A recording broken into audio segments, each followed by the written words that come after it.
ಕಾಂಗ್ರೆಸ್ನ ಓಟ್ ಹಾಕಲ್ಲ ಅಂದ್ರೆ ಅಭಿವೃದ್ಧಿ ಕೊಡ್ತಾ ಇದ್ದಾರೆ ಕಾಂಗ್ರೆಸ್ನವ್ರು. ಏರೇ ಹೆಂಗಸರು ಕೊಡ್ತಾರೆ, ನಮ್ಮಂತರ ಏನು ಕೊಟ್ಟಿದ್ದಾರೆ? ನಾವು ಅಂಗವಿಕಲ ನಮ್ಗೆ ಏನು ಕೊಡ್ತಾ ಇದ್ದಾರೆ? ನಮಗೊಂದು ಬಸ್ ಪಾಸ್ ಮಾಡಿಕೊಡ್ತಾರಾ? ಕೊಟ್ಟಿದ್ದಾರಾ? ನಾವು ಕೊಟ್ಟು ಬಸ್ ಪಾಸ್ ಮಾಡ್ಕೊಳ್ಳೋದು. ಅಂಗವಿಕಲರು ಏನು ಕೊಡ್ತಾರೆ? ಬರೀ ಹೆಂಗಸರು ಮಾತ್ರ ಕೊಡ್ತಿದ್ದಾರೆ, ಗಂಡಸರು ಏನು ಕೊಡ್ತಿದ್ದಾರೆ? ಹೇಗಿದೆ ಅವ್ರು ಹೇಗೆ ಅಂತಂದರೆ ಮೈತ್ರಿ ಆಗಿದ್ದರಿಂದ ನಾವು ಸ್ವಲ್ಪ ಅವ್ರನ್ನ ಮೇಲೆ ಹೋಪ್ ಇಡ್ಬೋದು. ಈ ಸಲ ಹೈಯೆಸ್ಟ್ ಲೀಡಲ್ಲಿ ಗೆಲ್ತಾರೆ ಅನ್ನೋ ಒಂದು ನನ್ನ ಅಭಿಪ್ರಾಯ. ಕಾಂಗ್ರೆಸ್ಗೆ ಅಧಿಕಾರ ಕೊಟ್ಟಿದ್ದೀವಿ 60-70 ವರ್ಷ. ಅವರು ನೋಡೋಣ ಈಗ ಹೊಸ ಮೋದಿಯವರು ಅಧಿಕಾರ ನಡೆಸ್ತಾ ಇದ್ದಾರೆ ತುಂಬ ಚೆನ್ನಾಗಿ. ದೇಶದ ಹಿತದೃಷ್ಟಿಯಿಂದ ರಕ್ಷಣಾ ವ್ಯವಸ್ಥೆಯಿಂದ ಎಲ್ಲ ಚೆನ್ನಾಗಿ ನಡೆಸ್ತಾ ಇದ್ದಾರೆ. ಅದಕ್ಕೋಸ್ಕರ ನಾವು ಮೋದಿ ಮತ್ತೆ ಬರಬೇಕು ಅಂತೇಳಿ ಮೋದಿ ಅವರಿಗೆ ದೇಶ ಅಭಿವೃದ್ಧಿಗೋಸ್ಕರ ನೀವು ಮೋದಿ ಅವರಿಗೆ ಓಟ್ ಹಾಕ್ತೀವಿ ಅನ್ನೋದು ನಿಮ್ಮ ಅಭಿಪ್ರಾಯ. ಕಡಿಮೆ ಅಂದರೂ 2.5 ಲಕ್ಷ ಅಂತರದಲ್ಲಿ ಅದು ವಿನ್ ಆಗ್ತೀವಿ ಅಂತ ಒಂದು ಕಾನ್ಫಿಡೆನ್ಸ್ ಇದೆ. ಈಗ ಸಕಲೇಶ್ಪುರದಲ್ಲೇ ಕಡಿಮೆ ಅಂದರೂ 50,000 ಲೀಡ್ ಬಂದೇ ಬರುತ್ತೆ BJPಗೆ, ಮೀನ್ಸ್ NDA ಮೈತ್ರಿಕೂಟಕ್ಕೆ.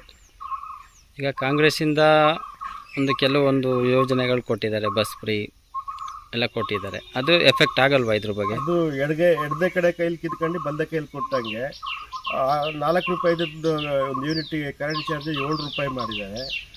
ಅದು ಒಂದು ಮದ್ಯ ಆಗಲಿ 30 ರೂಪಾಯಿಗೆ ಸಿಗ್ತಾ ಇದ್ದಿದ್ದು ಮದ್ಯ ಎಲ್ಲ 60 ರೂಪಾಯಿ ಮಾಡಿದ್ದಾರೆ. ಯಾವುದೇ ದರಗಳಾಗಲಿ 1 to ಡಬಲ್ ಆಗಿದೆ. ಬೇರೆ ಥರದಲ್ಲಿ ಅದು ಜನಗಳಿಗೆ ಎಫೆಕ್ಟ್ ಆಗ್ತಾಯಿದೆ. ಅದನ್ನು ಮಾಡಿ ಅದು ಜನಗಳಿಗೆ ಏನೂ ಉಪಯೋಗ ಇಲ್ಲ ಅದರಿಂದ.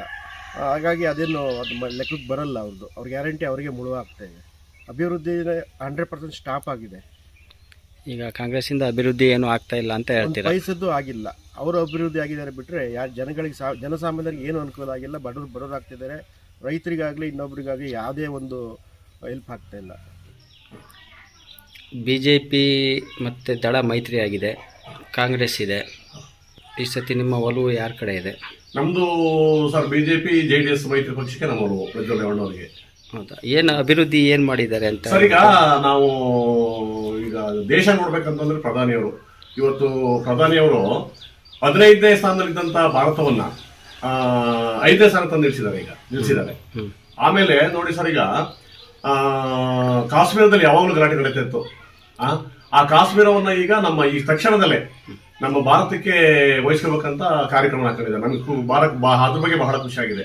ಆಮೇಲೆ ಇವತ್ತು ನಮ್ಮ ಯೋಧರು ಇವತ್ತು ಸೇಫ್ಟಿ ಆಗಿದ್ದಾರೆ ಅಂತಂದ್ರೆ ಇವತ್ತು ಮೋದಿ ಕಾರಣ ಸರ್. ಭಾರಿ ಸೇಫ್ಟಿ ಆಗಿದ್ದಾರೆ ಇವತ್ತು ಯೋಧರು. ಅದರಿಂದ ನಮ್ಗೆ ಅದೊಂದು ಖುಷಿ ತಂದಿದೆ ನಮಗೆ. ಮತ್ತೆ ಕೆಲವು ಯೋಜನೆಗಳು ರೈತರಿಗೆ ಹಾಕೊಂಡಿದ್ದಾರೆ ಸರ್, ತುಂಬಾ ಖುಷಿ ಆಗಿದ್ದಾರೆ. ದೇವ ನೋಡಿ, ತಿಂಗಳಿಗೆ 3 ತಿಂಗಳು 2 ಸಲ ಹಾಕ್ತಾರೆ ರೈತರಿಗೆ. ಆಮೇಲೆ ಅಕ್ಕಿ ಭಾಗ್ಯ, ಆಮೇಲೆ ಇದು ಎಲ್ಲ ಕೊಟ್ಟಿದ್ದಾರೆ ಮಕ್ಕಳಿಗೆಲ್ಲ. ಆಯುಷ್ಮಾನ್ ಕಾರ್ಡ್ ಕೊಟ್ಟಿದ್ದಾರೆ. ಇವತ್ತು ಬಹಳ ಸುಲಭದಲ್ಲಿ ಶಸ್ತ್ರಚಿಕಿತ್ಸೆ ವೆಚ್ಚಗಳನ್ನೆಲ್ಲ ಮೋದಿ ಅವರು ಪ್ಲಾನ್ ಮಾಡ್ಕೊಂಡು, ಮತ್ತೆ ಇದು ಅವ್ರದ್ದೊಂದು ಇದಿದೆ ಎಂಥದ್ದು ಔಷಧೋಪಕೇಂದ್ರ ಒಂದು ಮಾಡಿದ್ದಾರೆ. ಅದ್ರ ಬಗ್ಗೆ ನಮಗೆ ಖುಷಿ ಆಗಿದೆ. ಜನ್ಧನ್ ಅದು ಭಾರಿ ಖುಷಿ ಆಗಿದೆ. ಆಮೇಲೆ ನಮ್ಮ ಎಲ್ಲದಕ್ಕಿಂತ ಮಿಗಿಲಾಗಿ ಸರ್, ಇವತ್ತು ವಿಶ್ವಕರ್ಮ ಜನಾಂಗವನ್ನ ಗುರುತು ಮಾಡಿರಲಿಲ್ಲ ಸರ್ ಈ ದೇಶದಲ್ಲಿ.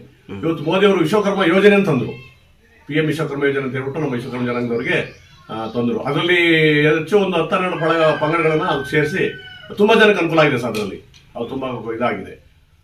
ಆಮೇಲೆ ಇನ್ನು ನಮ್ಮ ಪ್ರಜ್ವಲ್ ಅವ್ರ ಬಗ್ಗೆ ಹೇಳ್ಬೇಕಂತಂದ್ರೆ, ಈ ಹಾಸನ ಮತ್ತೆ ಹಾಸನ ಟು ಮಂಗಳೂರು ಹೈವೇ ರಸ್ತೆಗೆ, ಹಾಸನ ಟು ಗುಂಡ್ಯ ತನಕ ಒಳ್ಳೆ ರಸ್ತೆ ಮಾಡಿಸಿದ್ರು ಸರ್. ಕಾಂಕ್ರೀಟ್ ರಸ್ತೆಗೆ ಬಹಳ ಹಣನ ಮಂಜೂರು ಮಾಡಿಸಿದ್ರು. 300 ಕೋಟಿ ರೂಪಾಯಿ ಹಣನೇನೋ ಆಕ್ಚುಲಿ ಅದಕ್ಕೆ ಮಂಜೂರು ಮಾಡಿಸಿದ್ರು ಸರ್. ಯಾರು ಕೂಡ ಅದ್ರ ಬಗ್ಗೆ ತಲೆ ಕೆಡಿಸ್ಕೊಂಡಿರಲಿಲ್ಲ.